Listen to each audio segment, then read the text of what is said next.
Assalamualaikum warahmatullahi wabarakatuh. Perkenalkan, saya Siti Hanifah Salbiah, NIM 1909261, akan menjelaskan mengenai supervisi pendidikan.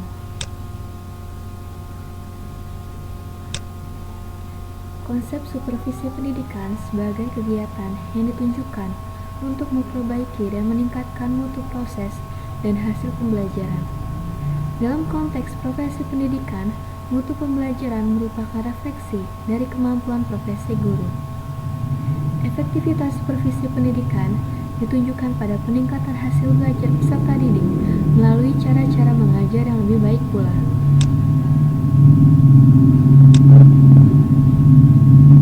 Sasaran utama supervisi pendidikan, pemberdayaan akuntabilitas profesional guru yang direfleksikan dalam kemampuan-kemampuan merencanakan kegiatan pembelajaran, melaksanakan kegiatan pembelajaran, menilai proses dan hasil pembelajaran, memanfaatkan hasil penilaian bagi peningkatan layanan pembelajaran, memberikan umpan balik secara tepat, teratur dan terus-menerus kepada peserta didik, melayani peserta didik yang mengalami kesulitan belajar, menciptakan lingkungan belajar yang menyenangkan, mengembangkan dan memanfaatkan alat bantu dan media pembelajaran, memanfaatkan sumber-sumber belajar yang tersedia, mengembangkan interaksi pembelajaran, yaitu strategi, metode, dan teknik yang tepat. Yang terakhir adalah melakukan penelitian praktis bagi perbaikan pembelajaran.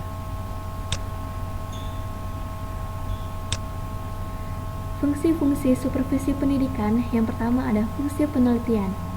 Perlu diadakan penelitian dengan prosedur yang pertama, perumusan pokok masalah sebagai fokus penelitian. Kedua, pengumpulan data yang bersangkut paut dengan masalah tersebut. Yang ketiga, ada pengolahan data. Dan yang keempat, ada penarikan kesimpulan yang diperlukan untuk perbaikan dan peningkatan. Kedua, ada fungsi penilaian. Dalam etika pendidikan, penilaian itu harus menekankan terlebih dahulu pada aspek-aspek positif, kemudian baru pada aspek-aspek negatif. Yang ketiga ada fungsi perbaikan. Langkah-langkah yang dapat diambil adalah 1. Mengidentifikasi aspek-aspek negatif, yaitu kekurangan, kelemahan. Yang kedua ada mengklasifikasi aspek-aspek negatif itu, mana yang serius dan mana yang sederhana. Dan yang ketiga, melakukan perbaikan-perbaikan menurut prioritas. Yang keempat ada fungsi peningkatan. Dalam proses ini, diusahakan agar kondisi yang telah memuaskan itu supaya dipertahankan, bahkan lebih ditingkatkan lagi. Azas-azas supervisi pendidikan, yaitu kualitas proses pembelajaran sangat dipengaruhi oleh kemampuan profesional gurunya. Pengawasan terhadap penyelenggaraan proses pembelajaran hendaknya menaruh perhatian pada peningkatan kemampuan profesional guru. Pembinaan yang tepat dan terus-menerus yang diberikan kepada guru-guru berkontribusi terhadap peningkatan mutu pembelajaran. Peningkatan mutu pendidikan melalui pembinaan profesional guru didasarkan atas keyakinan bahwa mutu pembelajaran dapat diperbaiki dengan cara paling baik di tingkat sekolah atau kelas melalui pembinaan langsung. Supervisi yang efektif dapat menciptakan kondisi yang layak bagi pertumbuhan profesional guru-guru. Supervisi yang efektif dapat melahirkan wadah kerjasama yang dapat mempertemukan kebutuhan profesional guru-guru. Supervisi yang efektif dapat membantu guru-guru memperoleh arah diri, memahami masalah yang dihadapi sehari-hari, belajar memecahkan sendiri masalah-masalah yang dihadapi sehari-hari dengan imajinatif dan kreatif. Dan yang terakhir ada supervisi yang efektif hendaknya mampu membangun kondisi yang memungkinkan guru-guru dapat menunaikan pekerjaan secara profesional. Peranan pengawas yaitu ada A. Peneliti. Seorang pengawas dituntut untuk mengenal dan memahami masalah-masalah pengajaran. Yang B ada konsultan atau penasehat. Seorang pengawas hendaknya dapat membantu guru untuk mengelola proses pembelajaran. Yang C ada fasilitator. Seorang pengawas harus mengusahakan agar sumber-sumber mudah diperoleh oleh guru-guru. Yang D ada motivator. Seorang pengawas hendaknya membangkitkan dan memelihara kegairahan kerja guru. Dan yang E ada pelopor pembaruan. pengawas hendaknya memiliki prakarsa perbaikan dan meminta guru melakukan hal serupa. Perilaku pengawas yaitu tingkat kualitas perilaku berwujud 1. Memperhatikan, 2.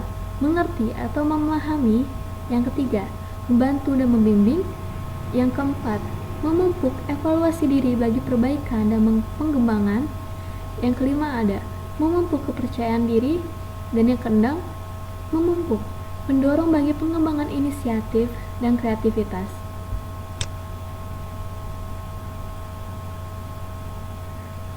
Kunjungan kelas yang dilaksanakan pengawas bermanfaat untuk mengetahui pelaksanaan proses belajar mengajar.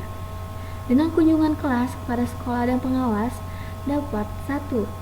Menemukan kelebihan dan kekurangan guru dalam melaksanakan proses belajar mengajar guna pengembangan dan pembinaan lebih lanjut. Yang kedua, mengidentifikasi keadaan yang dihadapi dalam melaksanakan suatu kegiatan pembaharuan pengajaran. Yang ketiga, secara langsung mengetahui keperluan masing-masing guru dalam melaksanakan proses belajar mengajar. Yang kedua, teknik-teknik supervisi pendidikan yaitu pertemuan pribadi. Pertemuan pribadi ialah pertemuan percakapan, dialog atau tukar pikiran antara pengawas dengan guru mengenai usaha-usaha peningkatan kemampuan profesional guru. Yang ketiga ada rapat guru. Rapat guru atau rapat staf merupakan forum untuk membahas masalah yang merupakan perhatian seluruh atau sebagian guru. Rapat ini merupakan sarana komunikasi langsung. Karena itu, rapat guru merupakan suatu keharusan dalam pembinaan profesional. Yang keempat ada kunjungan antar kelas. Dengan kunjungan antar kelas ini, setiap guru akan memperoleh pengalaman baru tentang proses belajar mengajar, pengelolaan kelas, dan lain sebagainya. Kunjungan sekolah dapat berupa kunjungan dengan atau tanpa pemberitahuan, serta kunjungan atas undangan guru atau kepala sekolah.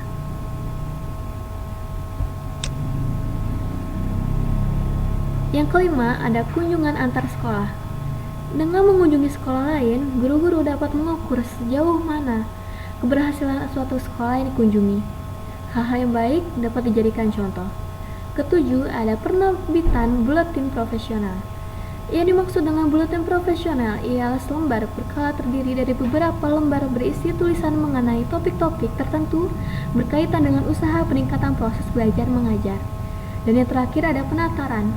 Penataran tidak akan efektif jika penatar lebih banyak ceramah, sedangkan para petatar hanya duduk pasif. Kalau dikehendaki penataran yang efektif, maka posisi keaktifan penatar harus jauh lebih besar dari posisi penatar tersebut. Program supervisi pendidikan adalah rincian kegiatan yang akan dilakukan untuk memperbaiki dan meningkatkan mutu proses dan hasil belajar. Program supervisi pendidikan berfungsi sebagai pedoman dalam melakukan kegiatan dan alat untuk mengukur keberhasilan pembinaan profesional. Program supervisi yang baik berisi 1. Kemampuan menjabarkan kurikulum ke dalam program semester. Kedua, kemampuan menyusun perencanaan mengajar atau satuan pembelajaran. Ketiga, kemampuan melaksanakan kegiatan belajar mengajar dengan baik. Yang keempat ialah kemampuan menilai proses dan hasil belajar. Yang kelima ada kemampuan untuk memberikan umpan baik secara teratur dan terus-menerus. Yang keenam ada kemampuan membuat dan menggunakan alat bantu mengajar secara sederhana. Yang ketujuh ada kemampuan menggunakan atau memanfaatkan lingkungan sebagai sumber dan media mengajar. Yang kedelapan ada kemampuan membimbing dan melayani murid yang mengalami kesulitan dalam belajar. Dan yang terakhir ada kemampuan mengatur waktu dan menggunakannya secara efisiensi untuk menyelesaikan program belajar siswa. Cara menyusun program yaitu mengidentifikasi masalah-masalah proses belajar mengajar yang dihadapi guru sehari-hari yang ada di sekolah atau wilayah pembinaan itu. Setelah itu, menganalisis masalah, merumuskan cara-cara pemecahan masalah, implementasi pemecahan masalah tersebut, evaluasi dan tindak lanjut, model pengembangan program pembinaan. Penilaian program supervisi yaitu keberhasilan suatu usaha hanya dapat kita ketahui dengan cara mengadakan penilaian terhadap usaha. yang telah dilakukan tentunya. Dengan penilaian, kita dapat mengukur sampai di mana tujuan sudah atau belum tercapai dalam beberapa banyak kemajuan peningkatan yang dapat dicapai pada setiap tahap usaha.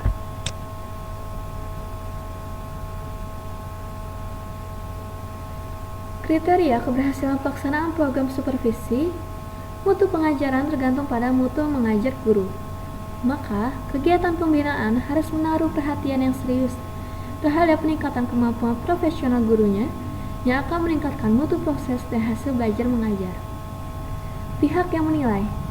Setiap pihak yang terlibat dalam proses supervisi pada dasarnya adalah merupakan pihak yang harus mengetahui keberhasilan atau kegagalan dari setiap usaha yang telah dilakukan.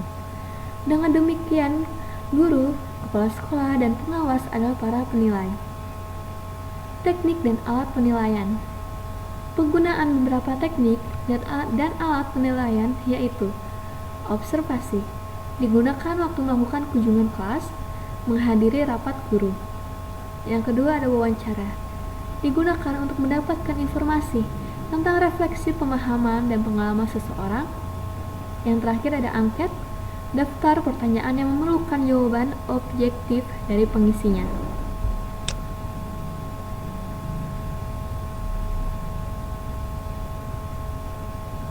Skala penilaian. Skala penilaian merupakan daftar pertanyaan yang menggambarkan suatu keadaan di mana responden tinggal membubuhkan tanda cek pada tingkat skala yang cocok. Pemanfaatan hasil penilaian dan tindak lanjut. Bertitik tolak dari hal-hal yang positif, keberhasilan yang dicapai, dan kelemahan-kelemahan yang ditemukan dalam proses belajar mengajar di kelas, pengawas dapat menyusun langkah-langkah kebijaksanaan selanjutnya. Hal-hal yang positif perlu disampaikan terlebih dahulu kepada guru agar bisa dikembangkan lebih lanjut. Laporan. Para pengawas meminta laporan hasil belajar siswa, laporan daya serap, laporan hasil-hasil evaluasi belajar lainnya. Sekian dari saya, mohon maaf bila ada kesalahan kata. Wabillahi taufiq wal hidayah. Wassalamualaikum warahmatullahi wabarakatuh.